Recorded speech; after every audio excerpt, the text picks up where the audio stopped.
गुरु शिल प्रभुपाद की समवेद गौर भक्त वृंद की निताई गौर प्रेमानंदे।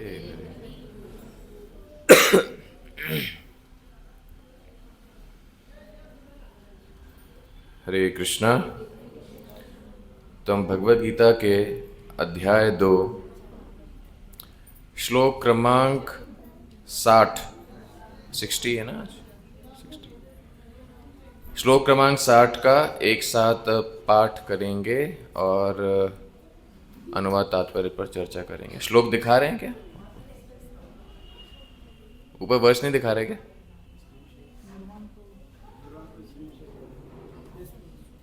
अरे ये रखो, स्क्रीन शेयर करो पहले।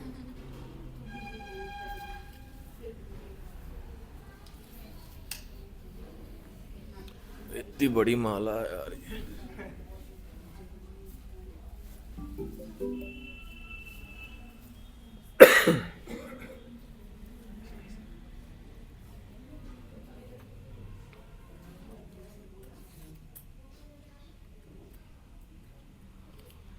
आ गया?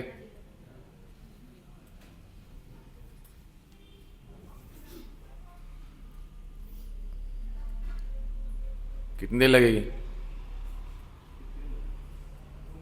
2 मिनट।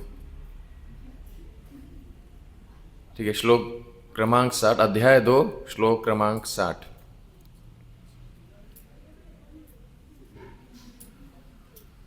मैं ही दोहरा देता हूं। यततो हि अपि कौन्तेय पुरुषस्य विपश्चितः इंद्रियाणि प्रमाथीनि हरन्ति प्रसभं मनः। शब्दार्थ और अनुवाद और तात्पर्य कृष्ण कृपा मूर्ति अभयचरणारविंद एसी भक्तिवेदांत स्वामी शिल प्रभुपाद के द्वारा। शिल प्रभुपाद की। ये भगवद गीता का वास्तविकता में एक बहुत ही महत्वपूर्ण श्लोक है। पिछला जो श्लोक था, अगर आप पिछले संडे प्रोग्राम में कौन कौन आया था? अच्छा, कुछ भी याद है? कुछ याद है पिछले हफ्ते में से? वो श्लोक भगवद्गीता का एक बहुत प्रमुख श्लोक है जिसमें ये वो बताया गया है, परम दृष्टवा निवर्तते। कैसे अगर भक्ति का उच्चतम स्वाद अगर एक व्यक्ति को मिलता है, किसी को भी अगर भक्ति का एक बार उसको स्वाद लग जाता है तो वो बाकी चीजें फिर छोड़ देता है। ये उस श्लोक का तात्पर्य था, ये उस श्लोक का भावार्थ था कि जैसे ही कोई व्यक्ति भक्ति में संलग्न होता है, भगवान की सेवा में संलग्न होता है, तो वो पुराना स्वाद जो है, पुरानी जो आदतें हैं, जो भी उसकी बुरी आदतें हों, बुरी हों चाहे अच्छी आदतें हों, वो सब उसकी छूट जाती हैं। वो भगवान की सेवा में जब नियोजित होता है सब उसका छूट जाता है। लेकिन उसके बावजूद आज का जो श्लोक है वो भगवान हमें सावधान कर रहे हैं। क्या सावधान कर रहे हैं वो हम आज चर्चा करेंगे। हो गए 2 मिनट आपके?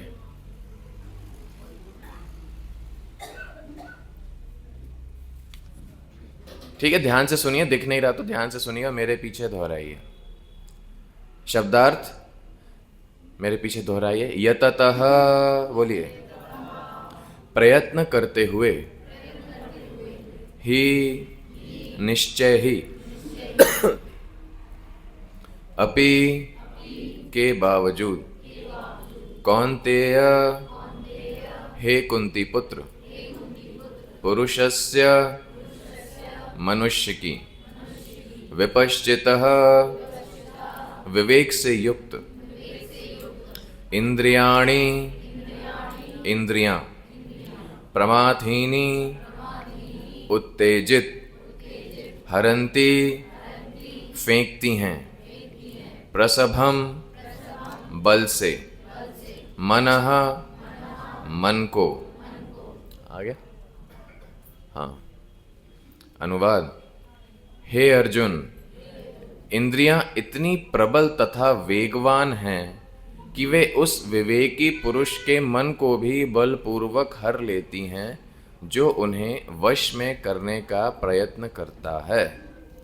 मेरे पीछे दोहराइए। हे अर्जुन, इंद्रियां इतनी प्रबल तथा वेगवान हैं कि वे उस विवेकी पुरुष के मन को भी बलपूर्वक हर लेती हैं, जो उन्हें वश में करने का प्रयत्न करता है। तात्पर्य: अनेक विद्वान ऋषि, दार्शनिक तथा अध्यात्मवादी इंद्रियों को वश में करने का प्रयत्न करते हैं, किंतु उनमें से बड़ा भी कभी कभी विचलित मन के कारण इंद्रिय भोग का लक्ष्य बन जाता है। यहाँ तक कि विश्वामित्र जैसे महर्षि तथा पूर्ण योगी को भी मेनका के साथ विषय भोग में प्रवृत्त होना पड़ा। यद्यपि वे इंद्रिय निग्रह के लिए कठिन तपस्या तथा योग कर रहे थे। विश्व इतिहास में इसी तरह के अनेक दृष्टांत हैं। अतः पूर्णतया कृष्ण भावना भावित हुए मन तथा इंद्रियों को वश में कर सकना अत्यंत कठिन है। मन को श्री कृष्ण में लगाए बिना मनुष्य ऐसे भौतिक कार्यों को बंद नहीं कर सकता। परम साधु तथा भक्त यमुनाचार्य ने एक व्यावहारिक उदाहरण प्रस्तुत किया है।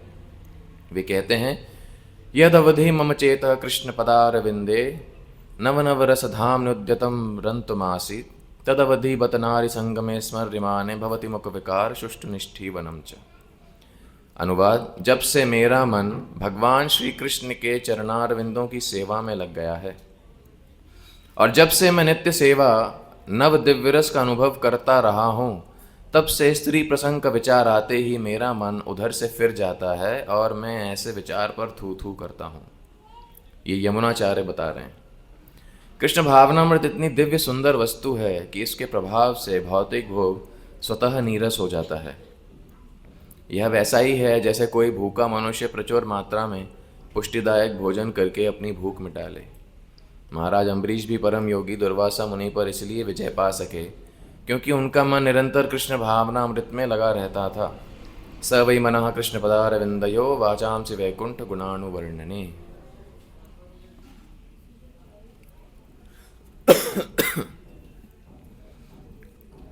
ओम अज्ञानतिमिरन्धस्य ज्ञानाञ्जनशलाकया चक्षुरुन्मिलितं येन तस्मै श्रीगुरुवे नमः। श्रीचैतन्यमनोभीष्टं स्थापितं येन भूतले स्वयं रूपकदा मह्यं ददाति स्वपदान्तिकं। वन्देऽहं श्रीगुरो श्रीयुतपदकमलं श्रीगुरून् वैष्णवांश्च। श्रीरूपं साग्रजातं सहगणा रघुनाथान्वितं तं सजीवं साद्वैतं सावधूतं परिजनः सहितं कृष्णचैतन्यदेवं श्रीराधाकृष्णपादान् सहगणललिता श्रीविशाखान्वितांश्च। नमो विष्णुपादाय कृष्णपृष्ठाय भूतले श्रीमते भक्तिवेदान्तस्वामिनिति नामिने। नमस्ते सरस्वती देवी गौरवाणी प्रचारिणे निर्विशेषशून्यवादी पाश्चात्यदेशतारिणे। हे कृष्णा करुणा सिंधु दीनबंधु जगत्पते गोपेश गोपिका कांत राधा कांत नमोस्तुते। तप्त कांचन गौरांगी राधे वृंदावनेश्वरी वृषभानुसुते देवी प्रणमामि हरिप्रिये। वाञ्छाकल्पतरुभ्यश्च कृपा सिन्धुभ्य एव च पतितानां पावनेभ्यो वैष्णवेभ्यो नमो नमः। श्रीकृष्ण चैतन्य प्रभु नित्यानंद श्री अद्वैत गदाधर शिवासादि गौर भक्तवृंद।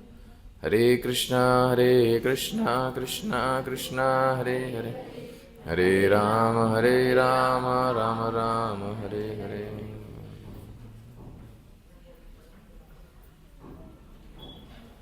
हरे कृष्णा। प्रभु 2 बजे तक है।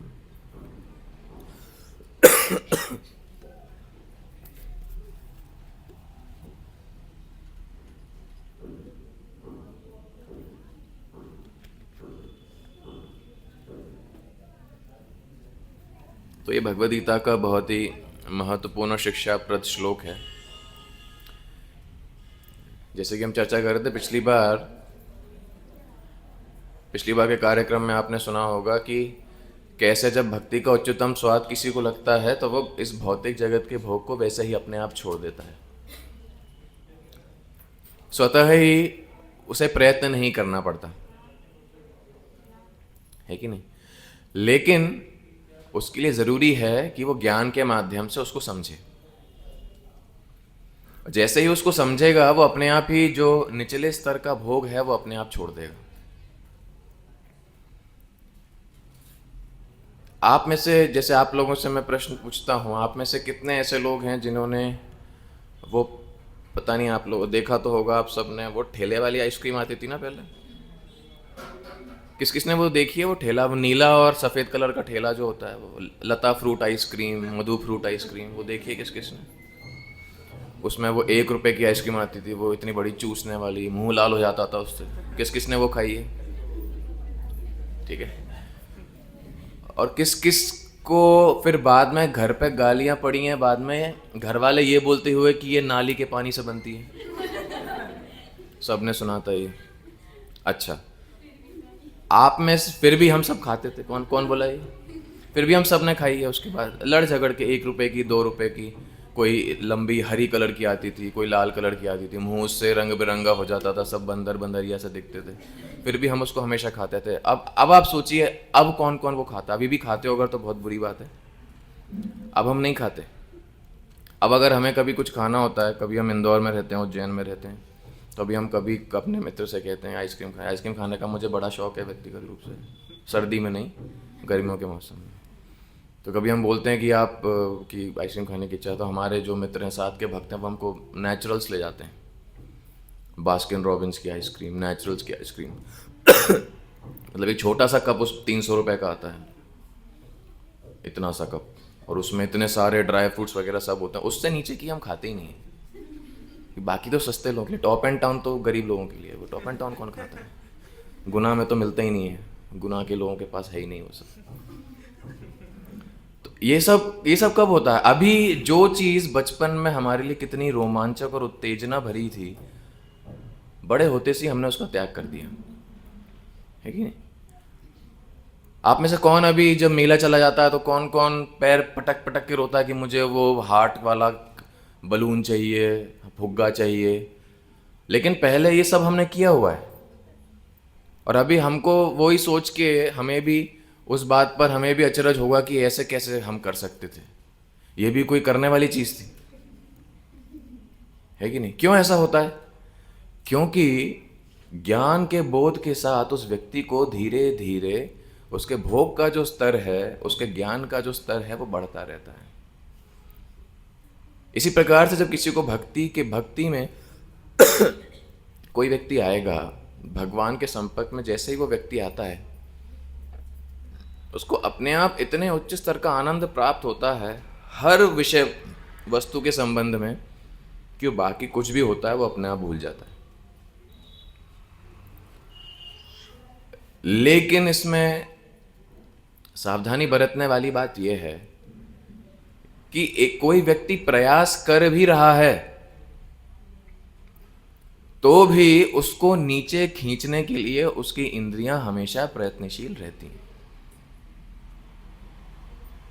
और ये अनुभव आप सबको होगा। कई बार आप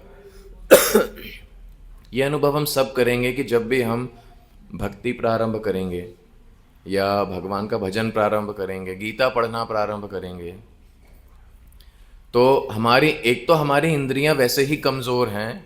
भौतिक जगत में हमको अपार आनंद की प्राप्ति होती है, और हमें ये दृढ़ निश्चय हमारे अंदर ये होता नहीं है कि भौतिक जगत में सुख नहीं है। ये हमारे अंदर उतना दृढ़ निश्चय है नहीं। हमें लगता है कि वहाँ तो मज़ा है ही, लेकिन अब हफ्ते में एक बार मंदिर जाने में बुराई क्या है? समझ गए? तो जब हम मानसिक रूप से, हमें समझ में आना चाहिए कि जब हम सत्संग में आ रहे हैं, इसलिए नहीं आ रहे हैं कि 6-7 दिन में एक दिन का शेड्यूल ये भी है कि 6 दिन के पाप मिटाने के लिए एक दिन सेंटर चले जाते हैं, वहाँ थोड़ी माला कर लेंगे, कथा वगैरह सुन लेंगे, तो हमारे 6 दिन के पाप धुल गए। अब हमारा हिस्ट्री क्लियर हो गया, अब 6 दिन हम और कांड करेंगे, अगले हफ्ते फिर आ जाएंगे। वास्तव में जब हम भगवान के सत्संग में आते हैं या भगवान की भक्ति का कुछ भी हम कर रहे हैं, जैसे आप अभी आए हैं, भक्तों के समक्ष आए हैं, भक्त संग में रह रहे हैं, तो यहां से हम ये सीख कर जाते हैं कि अगले 6 दिन हमें कैसे बिताने हैं, है कि नहीं? क्योंकि अगले 6 दिन अगर हम वही अभ्यास नहीं करेंगे जो हम आज रविवार के दिन सीख के जा रहे हैं, तो हमारी इंद्रियां हमारे नियंत्रण में कभी नहीं आएंगी। क्योंकि वास्तव में हमें कभी विश्वास हो ही नहीं पाएगा, हमारे अंदर दृढ़ निश्चय आ ही नहीं पाएगा कि इस भौतिक जगत में भोग उपलब्ध नहीं है, और जो है वो केवल सुनने मात्र का सुख है। और इसीलिए क्योंकि हम उसको बार बार सुन इतना लेते हैं, इतना उसको सुन लेते हैं, तो बार बार सुनते हुए सुन सुन के देख के हमारे मन को, हमारे इंद्रियों को या हमारे समाज को विश्वास होने लगता है कि वास्तव में इन्हीं चीजों में सुख उपलब्ध है, बाकी किसी में नहीं है। आप भगवत गीता पढ़ेंगे अगर, तब आपको लोग बोलेंगे कि आप पागल हैं। किसने सुना है ये कि पागल हो गया है क्या, कोई करने की उम्र है? सुना होगा आपने, ये कौन सी उम्र है भगवत गीता वीता पढ़ रहे हो, क्या हो गया ये?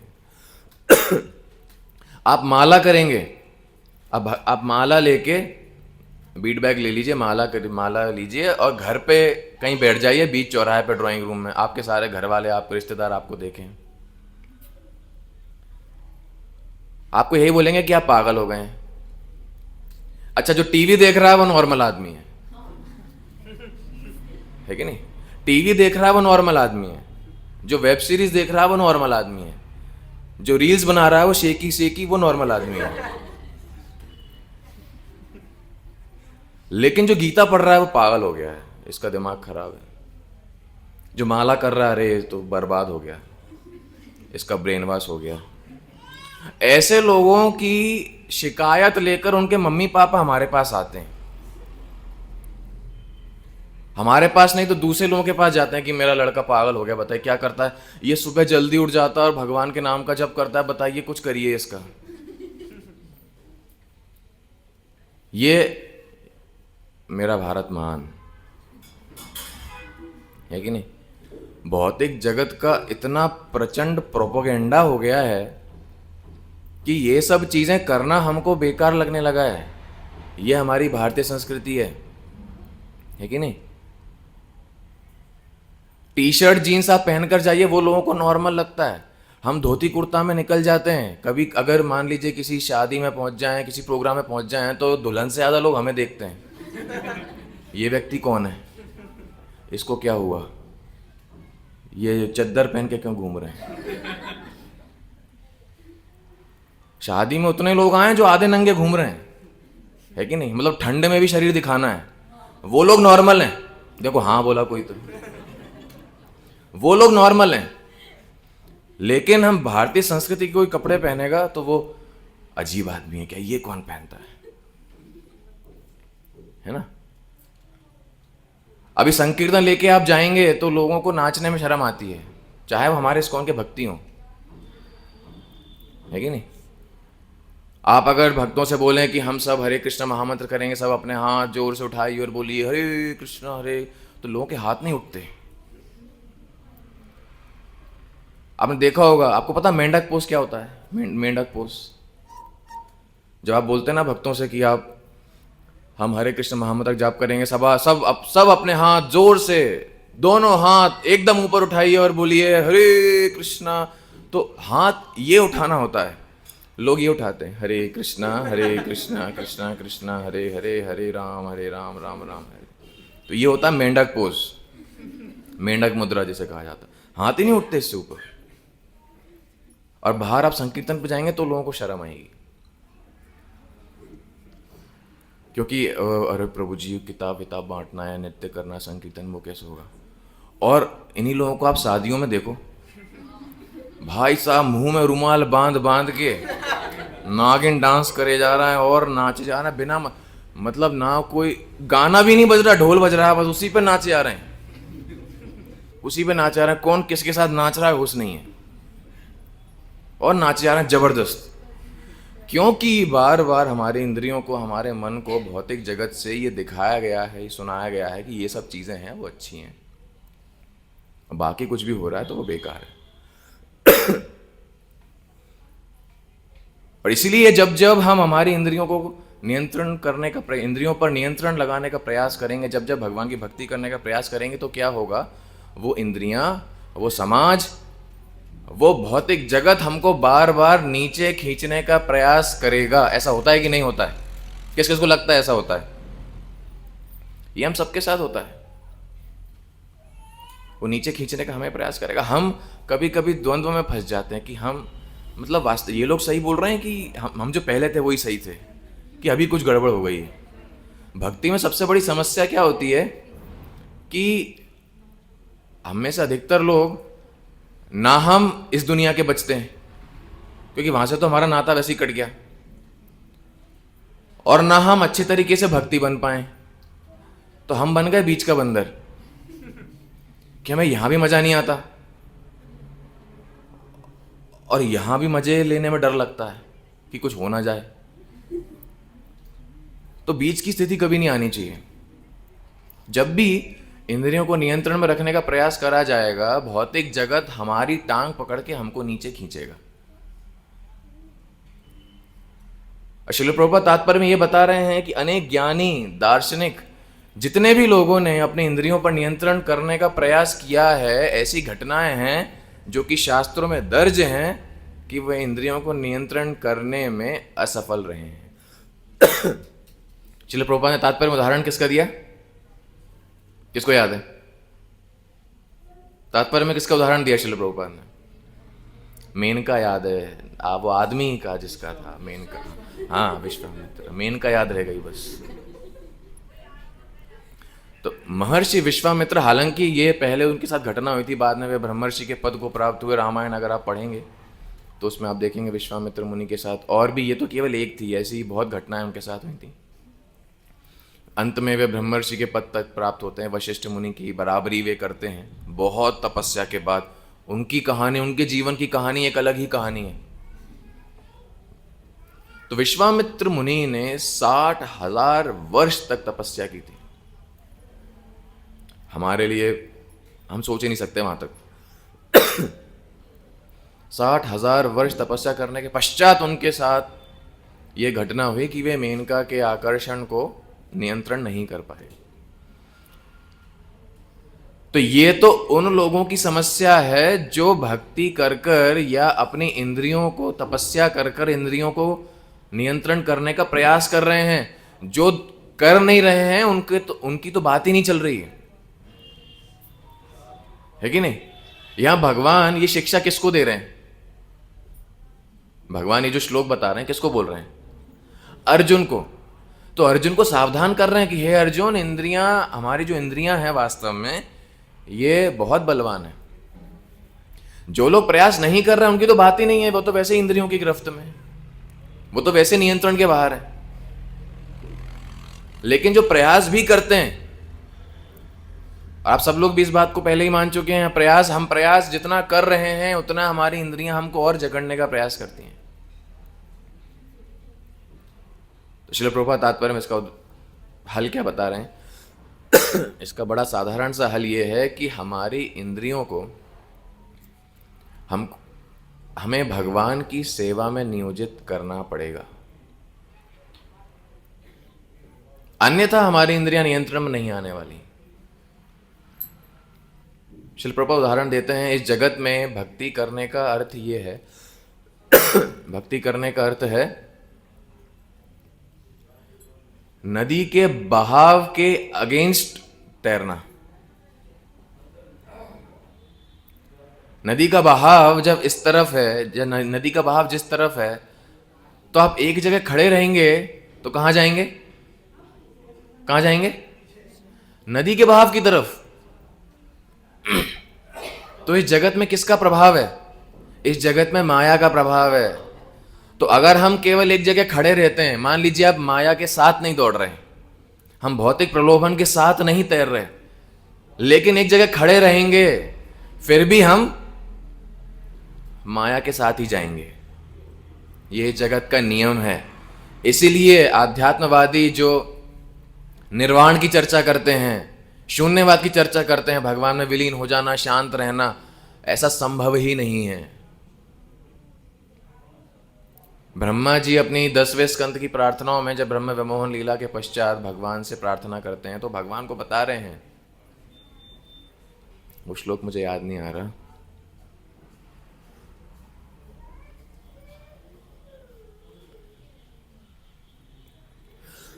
एक मिनट रुकिएगा।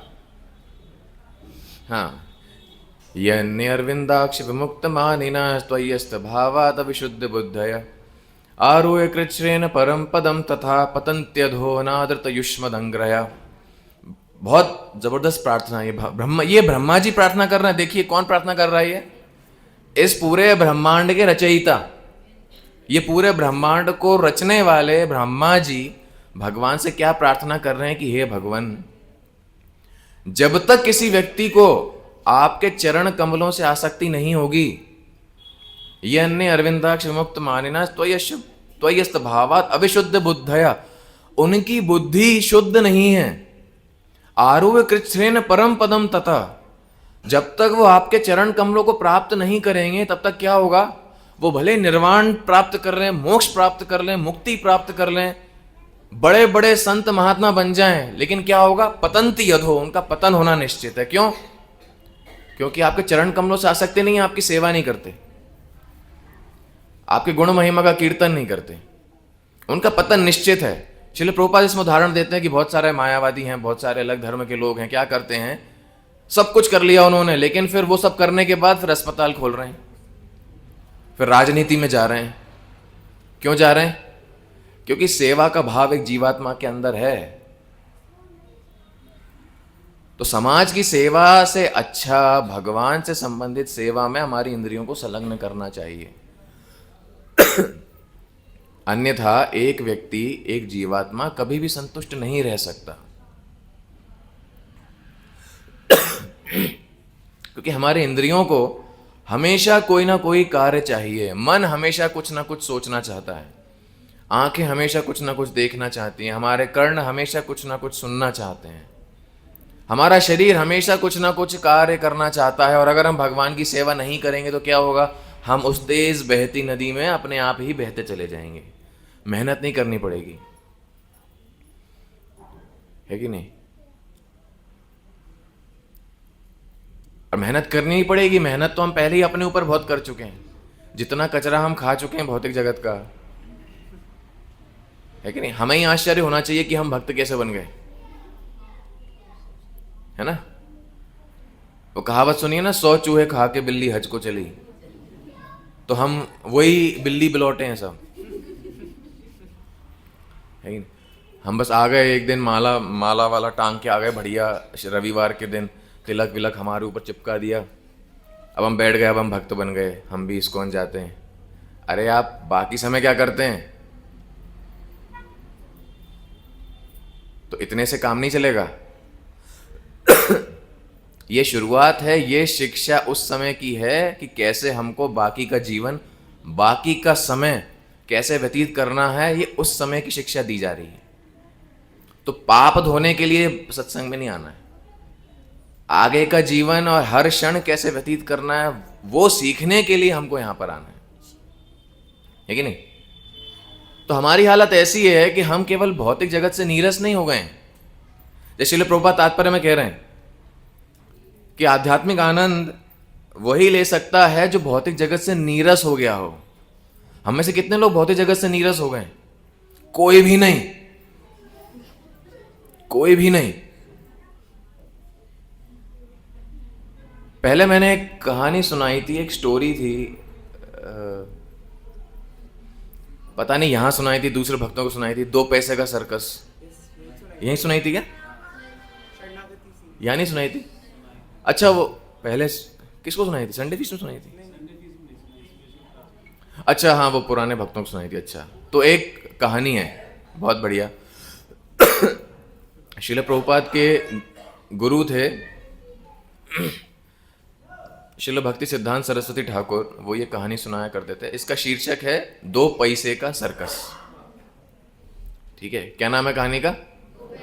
2 पैसे का सर्कस। तो हुआ ये, एक समय की बात है, एक गांव में बड़ा सा पोस्टर लगा, विज्ञापन हुआ कि 2 पैसे के सर्कस में सबका स्वागत है। भारत में कोई चीज़ सस्ती मिली तो सब लगा लेते लाइन, सबने लाइन लगा ली, 2 पैसे का सर्कस देखने जाएंगे। सबकी लाइन लगी है, बूढ़े बड़े, बच्चे, माताएं, सब लोग। तो एक जगह, अब वो सर्कस का कॉन्फ़िगरेशन कैसा था कि एक उन्होंने तंबू लगा रखा है, एक लाइन लगी हुई है, और एक बार में एक ही व्यक्ति वो सर्कस देखेगा। ठीक है, तो कहानी सब फॉलो कर रहे हैं ना, कहानी सब फॉलो कर रहे हैं ना। लाइन लगी हुई है, एक बार में एक व्यक्ति ही सर्कस देखेगा, 2 पैसे का सर्कस। तो पैसे पहले जमा कराने और फिर वो सर्कस देखेगा। तो एक आदमी अंदर जाता है, 2 पैसे उसने जमा करा है, आगे जाके तो उसको कुर्सी पे बैठा दिया। बोले हाँ साहब, बोले 2 पैसा दे दिया, सर्कस दिखाओ। उसमें दिया एक डंडा मिला के पीछे से, उसको लात घूंसे डंडा थप्पड़ इतना मारा, तो उसने सोचा ये क्या हो गया।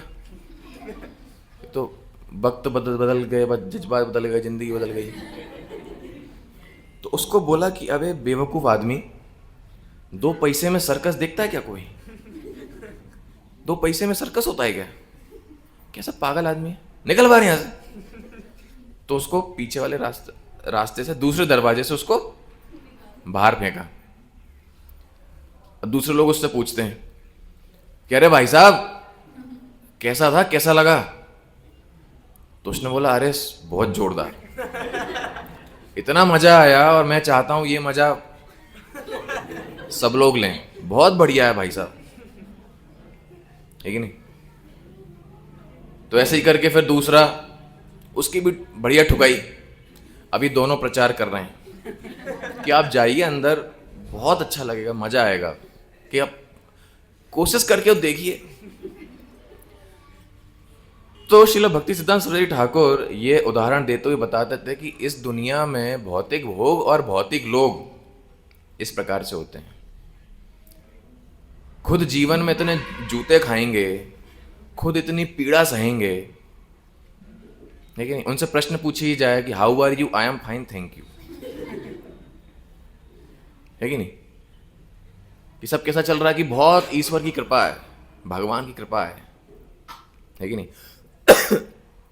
कभी व्यक्ति मानने तैयार नहीं है कि वो इतने प्रयास करने के बावजूद इस जगत में दुख क्यों भोग रहा है। क्योंकि अगर वो समझ जाएगा, ये समझना ही भौतिक जगत में उपलब्धि है कि कोई व्यक्ति दुखी है, कि हम दुखी हैं। वास्तव में वो व्यक्ति दुखी है, लेकिन वो खुद को सुखी क्यों समझता है। श्रीमद् भागवतम में एक श्लोक आता है इस पर। श्रीमद् भागवतम में एक कहानी आती है, उद्धव गीता में। ये अवधूत ब्राह्मण प्रहलाद महाराज को सुना रहे हैं, महाराज यदु को सुना रहे हैं। तो एक कहानी आती है एक वेश्या की, जिसका नाम था पिंगला। किसने सुनी है ये पहले? तो वो अपने ग्राहकों का इंतजार कर रही है बाहर खड़े होके, और कोई भी उसके पास आता नहीं है तो वो निराश हो जाती है। तब वो ये श्लोक बोलती है, क्या? आशा ही परमम दुखम, नैराश्यम ही परम सुखम। क्या? दुख की एक ही वजह है, वो है उम्मीद, और सुखी होने का एक ही रास्ता है, वो है कोई उम्मीद ना रखना।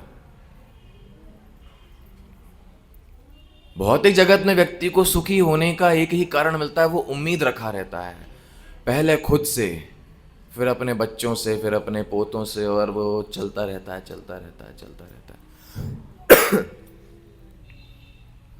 तो इसलिए इस भौतिक जगत में सुखी होने की कोई उम्मीद नहीं है। देखिए, जगत में सबसे ज्यादा जीने वाले लोगों में से नाम किसका है? वो है पितामह भीष्म। 400 साल की उम्र में उन्होंने अपने शरीर छोड़ा, उन्होंने अपने परिवार की सारी पुश्तें देख ली, ठीक है। अपने पिता की शादी की व्यवस्था करने से महाराज परीक्षित के राज्याभिषेक तक, महाराज युधिष्ठिर के राज्याभिषेक तक, जब तक महाराज परीक्षित पैदा नहीं हो गए तब तक पितामह भीष्म ने वो सारा परिवार का पूरा ड्रामा देखा। उनसे लंबा जीवन हुआ था किसी का नहीं।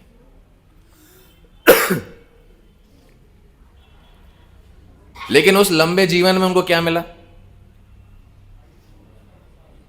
बाणों की शैया। तो इस भौतिक जगत में भौतिक उपलब्धियों से और भौतिक व्यक्तियों से सुख प्राप्त करना असंभव है। तो ये आशीर्वाद है, ये भगवान की कृपा है कि कोई व्यक्ति केवल इतना समझ ले कि इस भौतिक जगत में मैं सुखी नहीं हो सकता या मैं सुखी हो नहीं पा रहा हूं प्रयास करने के बावजूद भी, तो कुछ तो गड़बड़ है कि नहीं? और वहीं ये जो भौतिक जगत है ये हमें अलग अलग तरीके के सुझाव देता है, तरीके बताता है कि नहीं नहीं आप जो है गलत तरीके से मजे कर रहे थे, आप थोड़े अलग तरीके से मजे करने का प्रयास करिए और दुखी होइए, है कि नहीं? जैसे एक भक्त कहानी बतला रहे थे कि एक भक्त जो है, एक भक्त नहीं एक व्यक्ति जो है वो छत से गिरा, छत से ऊपर उसको लग रहा था कि अगर छत से कूदेगा तो हो सकता है बीच रास्ते में उड़ने लगे, है कि नहीं? तो वो गिरा, उसकी टांगें टूट गई। तो उसके पश्चात उसे क्या सुझाव देना चाहिए कि अरे पागल आदमी, अगर छत से कूदेगा तो टांगें टूटेंगी। लेकिन उसके दोस्तों ने उसको और सुझाव दिया, उसके दोस्तों घर वालों ने, कि नहीं नहीं ये गलत तरीका है, ऐसे पैर से नहीं कूदते हैं, तुम सर के बल कूदो, है कि नहीं? सर के बल कूदेंगे ना आप तो क्या होगा, हो सकता है आप उड़ जाओ। चिड़िया ऐसी गुलाटी खाती है ना सर के बल, ऐसी चिड़िया उड़ती है, तो ऐसे ही ऐसे करके आप बीच रास्ते में से उड़ जाओगे। तो अगर वो व्यक्ति फिर से प्रयास करे कि सर के बल कूदेगा और सर के बल ऐसे कैसी चिड़िया जैसा उड़ जाएगा, तो क्या होगा उसका?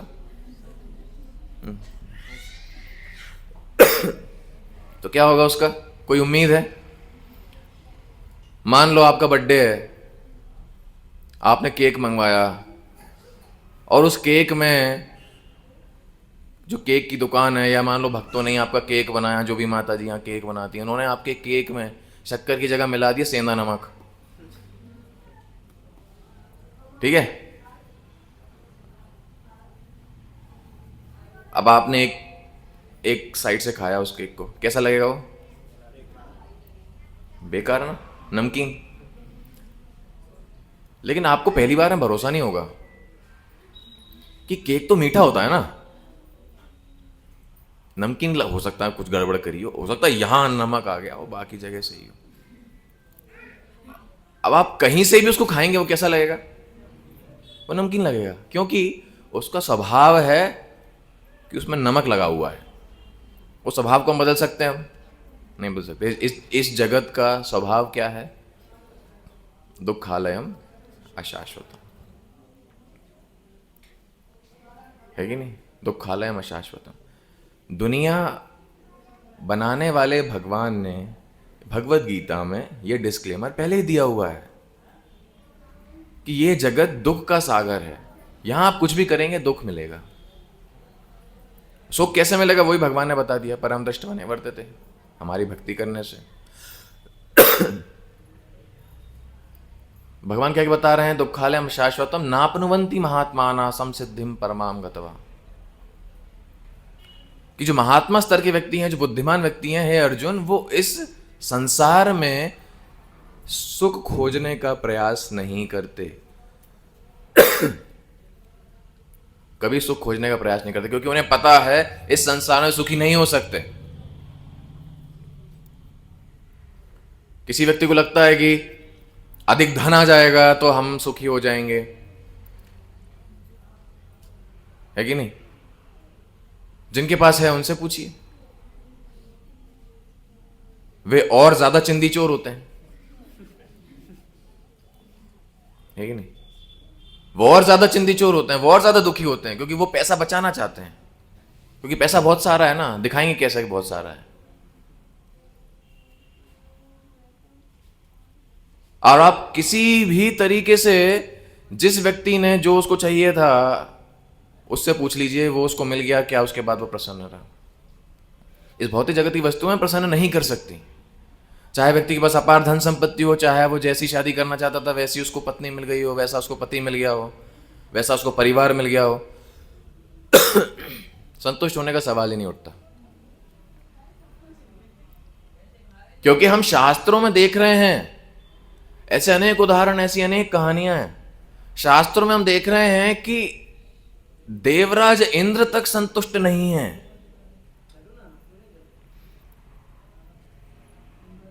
देवराज इंद्र स्वर्ग में संतुष्ट नहीं है, वो बार बार कोई तपस्या करता उसके पीछे पड़ा रहता है। ये जो मेनका देवी आई थी विश्वामित्र के पास, आप रातों ने पढ़ा ना हमने, है कि नहीं, ये विश्वामित्र के पास ये जो मेनका माता जी आई, ये किसने भेजी? किसने भेजी थी? इंद्र ने। क्यों भेजी थी इंद्र ने? वो महर्षि विश्वामित्र तपस्या कर रहे थे, तो वो इंद्र का क्या जा रहा था?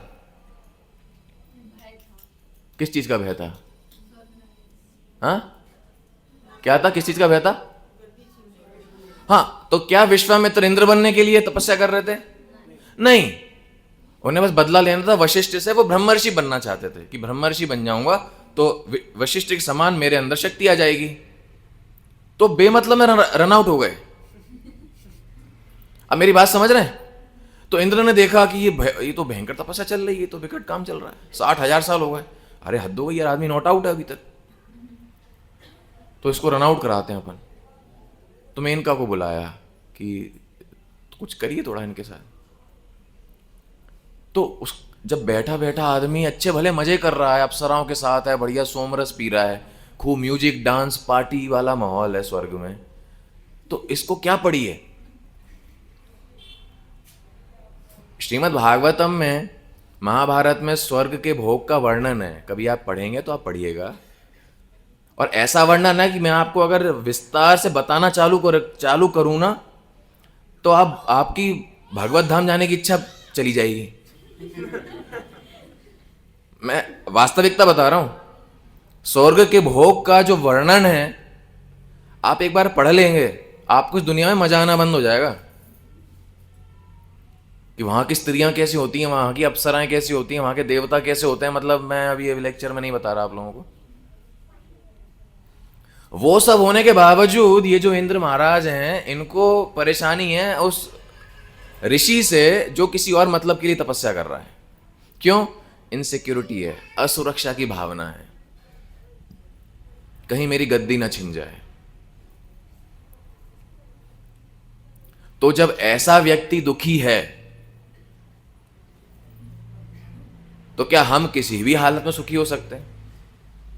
हम तो मर्त्य लोक के निवासी हैं, समझ गए? हम मर्त्य लोक के निवासी हैं।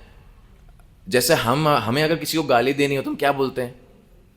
अबे गधे का बच्चा, है कि नहीं, कुत्ता कहीं का, कमीना कहीं का। स्वर्ग में अगर किसी को गाली देनी है ना, तो वो ये बोलते हैं क्या इंसानों जैसी हरकतें कर रहे हो। ये हकीकत है। क्या मनुष्यों जैसी हरकतें कर रहे हो, ये तो तुमने इंसानों वाली बात कर दी। ऐसा थोड़ी होता है, इंसान का बच्चा है क्या? वो वहां वैसी गालियां देते हैं, हमें लगता है कि हम तो बहुत अच्छे हैं, हमारे रील और शॉर्ट चल रहे हैं, हमने बहुत पैसा कमा लिया है, ये तो हमारे सुख का स्तर है। तो वास्तव में हमें समझ में आना चाहिए, इस दुनिया में सुखी होना संभव नहीं है। आप कितने ही प्रयास कर लीजिए, कुछ भी कर लीजिए। हमें बार बार जब भी युवाओं को कॉलेज में जब हम एड्रेस करते हैं तो बताते हैं, और ये मैंने वास्तविकता में मेरी आंखों से भी देखा है। गांव का कोई व्यक्ति है तो वो भैया छोटे शहर आना चाहता है, छोटे शहर वाला आदमी जो है बड़े शहर जाना चाहता है कि नहीं? कोई गुना के बगल के गांव का होगा तो गुना में पढ़ने आएगा, गुना का होगा इंदौर पढ़ने जाएगा, इंदौर वाला होगा वो सोचेगा कि किसी मेट्रो में शिफ्ट हो जाता हूँ, मुंबई, दिल्ली, बैंगलोर, हैदराबाद। उन लोगों को लगता है कि यार इंडिया कितना बेकार है, चलो विदेश में जाते हैं। वो यूरोप, ऑस्ट्रेलिया, यूएस जाना चाहते हैं, ठीक है नहीं? और अमेरिका वाले और महान, उनको मंगल पे जाना है। अगर आपको पता हो तो वो मंगल पे जीवन ढूंढ रहे हैं। या तो वो मंगल जाना चाहते हैं, उसके लिए उन्होंने प्रॉपर एक इंस्टीट्यूट खोल रखा जहां वो डिग्री करवाते हैं कि कैसे मंगल पे हम जीवन ढूंढेंगे और वहां कॉलोनी बनाएंगे। कॉमेडी नहीं कर रहा, सही बता रहा हूं, ऐसा कॉलेज है बकायदा। हमारे एक भक्त ने वहां एक कोर्स भी किया हुआ है कि नहीं? मतलब प्रॉपर मंगल पे प्लॉट काट रहे हैं वो लोग। और मजे की बात, कुछ लोगों ने खरीद भी लिया। ये सच बात है, अगर आपको पता हो तो। कुछ लोगों ने मंगल पे प्लॉट खरीद रखा है, उन लोगों ने बेच दिया। या तो विदेश के लोग वहां जाना चाहते हैं, नहीं तो विदेश के लोग क्या करते हैं, वो आते हैं इंडिया। उन्हें इंडिया में ताजी हवा चाहिए, तुम्हें कौन सी जगह अच्छी लगती हैं? हरिद्वार, ऋषिकेश, बनारस, उज्जैन। उन्हें लगता है ये जगह अच्छी हैं, तो घूम फिर के दुनिया कहाँ पहुंची? वहीं जहाँ से चालू हुई थी। गांव का आदमी छोटा शहर, बड़ा शहर, मेट्रो, विदेश ले दे के वहीं गांव पे। अब आप हैरान होंगे इस बात को जानकर, विदेश के जो लोग हैं, बड़े बड़े रईस, अरबपति, उद्योगपति, वो शहरों से दूर बड़े बड़े गांव सेटअप कर रहे हैं, जहां पेड़ों के बीच में उनका घर बने, वो लोग रह सकें, गाय हों, जानवर देखने मिलें। तो जब यही सब देखना था तो वही सब जंगल तुमने काटे क्यों? वास्तव में व्यक्ति तभी सुखी हो सकता है जब वो भगवान के नियमों का पालन करे। अन्यथा जो व्यक्ति भगवान के नियमों का पालन नहीं करता, भगवान की भक्ति नहीं करता, वो चाहे गांव का गरीब हो या विदेश का उद्योगपति हो, चांदी की थाली में खाता हो, वो कभी सुखी नहीं रह सकता। हम अपने अनुभव से बता रहे हैं, हमने दोनों वैरायटी के लोग देखे, गरीब भी और सबसे अमीर भी, और वो अपने जीवन से इतने हताश हैं कि मरना चाहते हैं, क्योंकि वो कभी ये समझ ही नहीं पाते उनके जीवन का उद्देश्य क्या है। हम जितने लोग यहां पर बैठे हैं, हमारे लिए जीवन का लक्ष्य क्या है कि हमारी जो पुरानी पीढ़ी थी, उन्होंने जिस प्रकार भोग किया, हम उनसे एक जनरेशन या एक लेवल के ऊपर का करेंगे। हमारे जीवन का यही लक्ष्य है। हमें लगता है वही सुख है और हमें लगता है वही सफलता है। हमारे घर वाले गांव में रहते थे तो हम गुना में बंगला बना लेंगे, है कि नहीं? हमारे घर वाले बटन वाला फोन चलाते थे तो हम एंड्रॉयड चलाएंगे, और घर वालों के पास एंड्रॉयड था तो हमें तो आईफोन चाहिए। तो बस हमारे जो भोग का स्तर है वो धीरे धीरे बढ़ता रहे, एक व्यक्ति उसी को सफलता समझता है। हम ज्यादा नहीं पढ़ पाए तो हमारे बच्चे अच्छे से पढ़ लिख जाएं, है कि नहीं? और हम थोड़ा पढ़े तो बच्चे थोड़े ज्यादा पढ़ जाएं। हमारा 4 कमरे का घर था तो बच्चों का 8 का बन जाए। तो यही भोग का स्तर बढ़ने को हम सफलता और सुख का साधन समझते हैं। और हमने अभी उदाहरणों से समझा कि कैसे ही ये जितना आप बढ़ाते जाएंगे, जैसे कि उदाहरण के लिए जो हमारे माता पिता थे या हैं, या हमारे जो दादा दादी थे या हैं, उन्हें लगता था कि हमारे जो बच्चे हों या हमारे जो पोते हों पोते पोतियां हों, वो हमसे ऊपर के स्तर पर उनको शिक्षा मिलनी चाहिए, घर मिलना चाहिए, सुविधाएं मिलनी चाहिए, तो वो सुखी रहेंगे, हाँ या ना? तो हमको उनके हिसाब से उनसे उच्च स्तर की शिक्षा, सुविधा, खाना पीना सब कुछ मिला या नहीं मिला? उनको लगता था कि हम सुखी हो जाएंगे, लेकिन जब हम उस स्तर पे आ गए तो क्या हम संतुष्ट हो गए? अभी हमें और 2 कदम आगे जाना है। तो इस जगत में, इस ब्रह्मांड में आप ब्रह्मा की पदवी तक पहुंचकर भी वो संतुष्टि प्राप्त नहीं कर सकते, चाहे हम कितना ही प्रयास कर लें, और चाहे आप कितना ही सुन लें, इस बात पर आपको भरोसा नहीं होगा। लोगों को ये लगता है कि ये शायद इस्कॉन वाले ये दुखी होंगे बेचारे, ये इसलिए लेक्चर में बार बार बोलते रहते हैं दुनिया में दुख है, दुख है, दुख है। इतने नेगेटिव नहीं बोलना चाहिए, है कि नहीं? कि तो बहुत नेगेटिव हो गया, हमेशा आप नेगेटिव नेगेटिव बातें करते रहते हो। ये सच्चाई है दुनिया की, ये सत्य है। जो लोग आपको उम्मीद जता रहे हैं ना, जो लोग आपको उम्मीद और दिलासा दे रहे हैं कि इसको लगा डाला तो लाइफ झिंगा लाला, ये तो बड़ा टॉइंग है, यही है लक, और क्या बोलते हैं वो, अपना लक पहन के चलो, क्या है वो, क्या है वो, लक्स कोजी, अपना लक पहन के चलो। तो क्या देखिए क्या दिलासा दे रहे हैं, चड्डी पहनने से किसी की किस्मत बदलने वाली है कि नहीं? लेकिन देखिए वो व्यक्ति को किस प्रकार से, बात ये नहीं है, बात ये है कि किस प्रकार से उम्मीद जगाई जा रही है कि आप ऐसा कुछ पहन के, हो सकता है आपके जीवन में सुख आ जाए, क्या पता कि आपकी किस्मत ही चमक जाए, आप ऐसी चड्डी पहनो तो। और हर प्रोडक्ट जो है वो इसी तरीके से बेचा जा रहा है कि ये खिलौना खरीद लीजिए, ये वाला मोबाइल खरीद लीजिए, और ये वाले कपड़े खरीद लीजिए, ये वाले कॉलेज में एडमिशन करा लीजिए, ये वाली गाड़ी खरीद लीजिए। दुनिया हमें उम्मीद देती जा रही है, देती जा रही है। तो ये क्या है? ये माया का वो बहाव है जो हमें माया के साथ ही खदेड़ता जा रहा है। तो हमें इसका उल्टा चलना है। इसका उल्टा क्या चलना है? हमारी सारी इंद्रियों को भगवान की सेवा में लगाना, और वास्तविक सुख हमें केवल तभी प्राप्त होगा।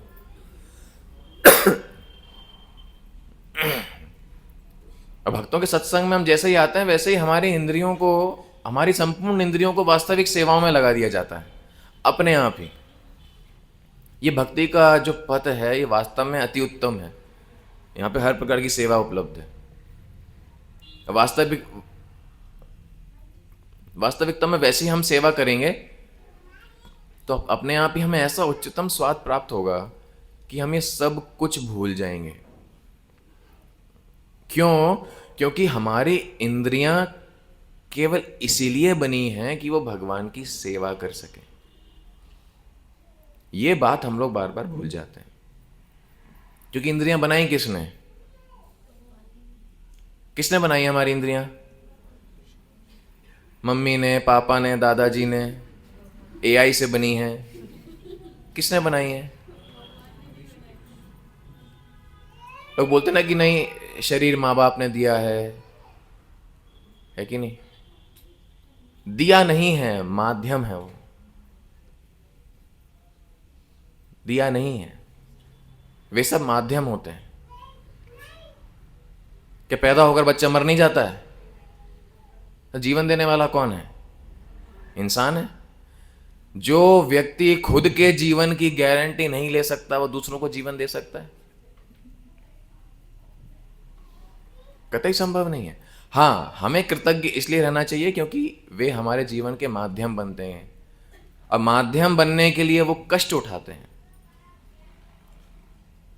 ऐसा नहीं है कि हमें अनादर करना चाहिए किसी का भी।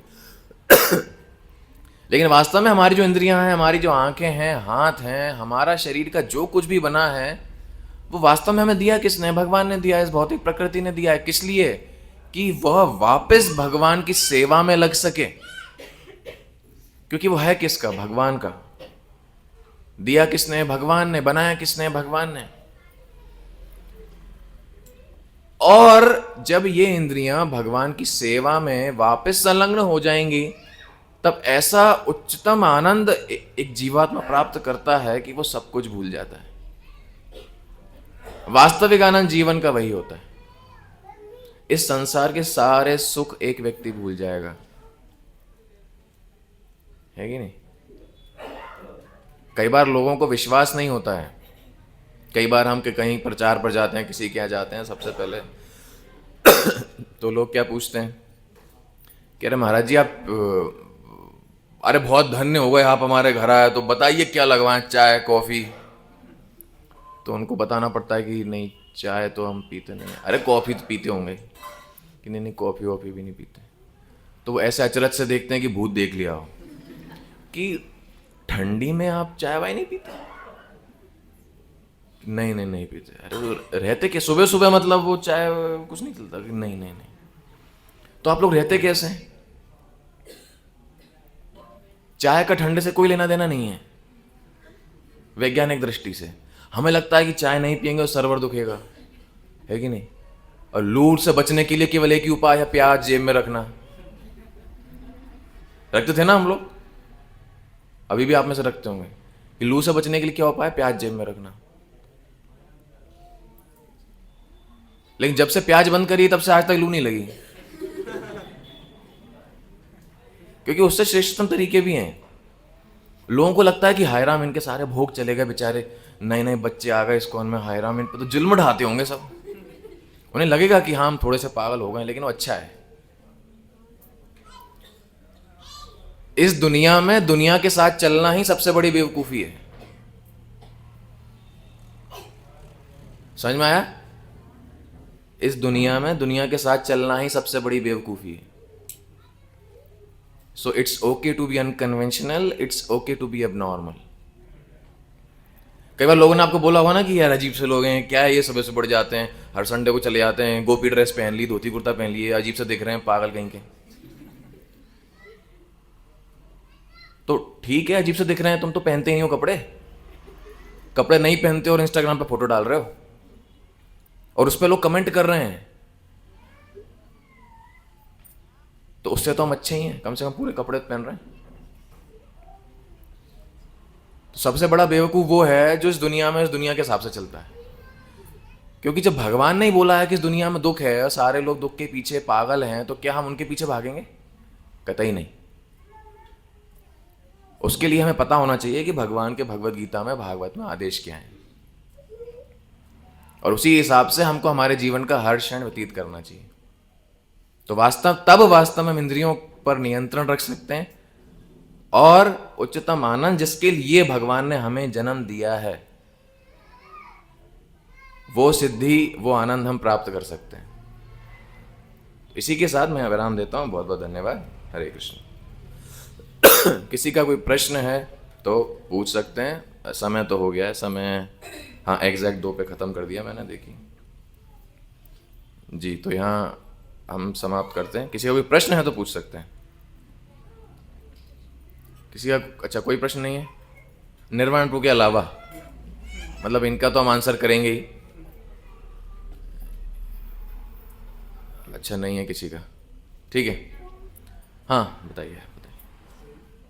बताते विश्वामित्र जी से मतलब ऐसा ईर्ष्या के भाव से वो कर रहे थे कि मैं ब्रह्म ऋषि बन जाऊं। तो पहला पॉइंट ये मतलब सब ध्यान रहता है, फिर ये ईर्ष्या वगैरह तो भी इतना सटल क्यों रहता है कि इतने ध्यान करने पर भी रहता है। और सेकंड चीज मतलब इतने ज्ञानी रहते हैं, जैसे 60,000 ईयर्स ने तपस्या किया, बट ये ब्रह्म रियलाइजेशन या परमात्मा रियलाइजेशन पे क्यों जाते हैं? भगवान रियलाइजेशन से भक्ति क्यों नहीं कर लेती इजी? मतलब इतना लॉन्ग प्रोसेस क्यों रहते हैं? ज्ञानी रहते हैं वेदों के तो। अच्छा प्रश्न है कि 60,000 साल तपस्या करने के बावजूद उनको इतना समझ में नहीं आ पाया कि भगवान के भक्त नहीं बन पाए। तात्पर्य में श्रील प्रभुपाद वही बता रहे हैं। उनकी मनोभावना क्या थी कि वशिष्ठ से ऊपर जाना है, महर्षि वशिष्ठ से ऊपर जाना है, और किस आधार पर? तपस्या के आधार पर। ये भगवान भगवद्गीता में बता रहे हैं, बहुनाम जन्मनाम अन्ते ज्ञानवान माम प्रपद्यते वासुदेव सर्वमिति सह महात्मा सुदुर्लभा। तो इससे प्रश्न हमारा दूसरा होना चाहिए कि भगवान की भक्ति करने में जब लोगों को इतना इतना समय लग जाता था, तो हमारे जैसा व्यक्ति इतनी जल्दी कैसे बन गया? ये वास्तव में श्रील प्रभुपाद की और आचार्यों की, भक्तों की कृपा है कि तुरंत हमें इन्हें जानने में इतना समय लग गया कि भगवान कौन है, श्री राम असली भगवान है। और जब हम जैसे ही श्रील प्रभुपाद की इतनी अपार कृपा है कि जैसे ही इस्कॉन के कार्यक्रम में पहली बार जाएंगे, वैसे ही आपको बता दिया जाएगा भगवान कौन है। आप शरीर नहीं आत्मा हो, काम ही खत्म। ये सबने सुन लिया होगा ना अभी तक। तो कृष्ण भगवान है, हरिनाम का जप करना है, और हम शरीर नहीं आत्मा है। कौन नहीं जानता ये? ऐसा कोई है? ये पहले प्रोग्राम में हमें बता दिया है। और आपकी जानकारी के लिए बताऊं, इस स्तर पर आने के लिए ऋषि मुनियों ने हजारों साल तपस्या की है। तो ये हमको तुरंत बता दिया गया है। तो ये भक्ति का प्रोसेस होता है, ये आचार्यों की कृपा होती है। हमें तुरंत शॉर्टकट मिलता है कि नहीं?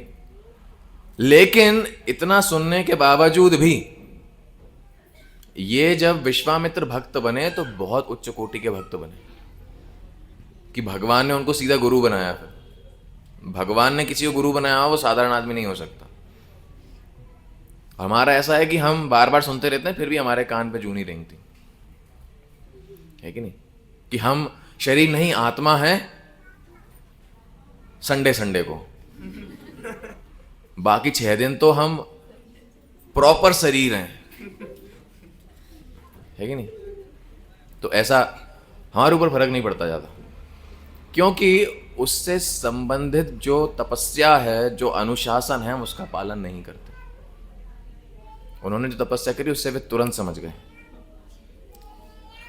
शुरुआत में वे भव्य भटके। क्यों भटके? इसलिए क्योंकि वे ज्ञान के आधार पर तपस्या कर रहे थे, भक्ति के आधार पर नहीं। ये रामायण में अगर आप पढ़ेंगे रामायण पढ़ेंगे तो उसमें ये वर्णन भी आएगा कि भक्ति की भावना उनके अंदर नहीं थी।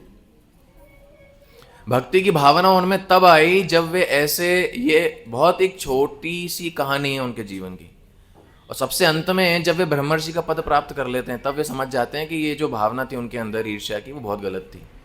लेकिन वे क्योंकि ब्रह्मर्षि के स्तर पर आ गए, वो समझ गए कि ये बहुत गलत भावना थी और वास्तव में भगवान की कृपा उन पर होगी। अब वो कब हुई? जब भगवान राम को वही लेके महाराज दशरथ के राज्य से जब लेके जाते हैं। तो ईर्ष्या की भावना ये क्यों आती है? ये ज्ञान के बावजूद भी ईर्ष्या की भावना आ सकती है कि नहीं? तो विश्वामित्र को क्या था? महर्षि वशिष्ठ से ईर्ष्या थी, और इंद्र जो है इसे बैठे बैठे ईर्ष्या थी विश्वामित्र से, क्योंकि ईर्ष्या का ज्ञान से कोई लेना देना नहीं होता है। ईर्ष्या का ज्ञान से कोई लेना देना नहीं होता है। वो ऐसा नहीं है कि अज्ञान जो होगा उसको ईर्ष्या होगी, वो ज्ञान के बावजूद हो सकती है। क्यों? क्योंकि वो व्यक्ति अभी तक आत्मा के स्तर पर नहीं आया। इसलिए श्रील प्रभुपाद यहां बता रहे हैं कि दार्शनिक और ज्ञानी ये भगवान ये नियंत्रण नहीं कर सकते अपनी इंद्रियों को, लेकिन जो भक्त है वो बहुत आसानी से कर सकता है कि नहीं? ठीक है, कोई और प्रश्न नहीं था, फिर यहां विराम देते हैं। बहुत बहुत धन्यवाद। हरे कृष्ण।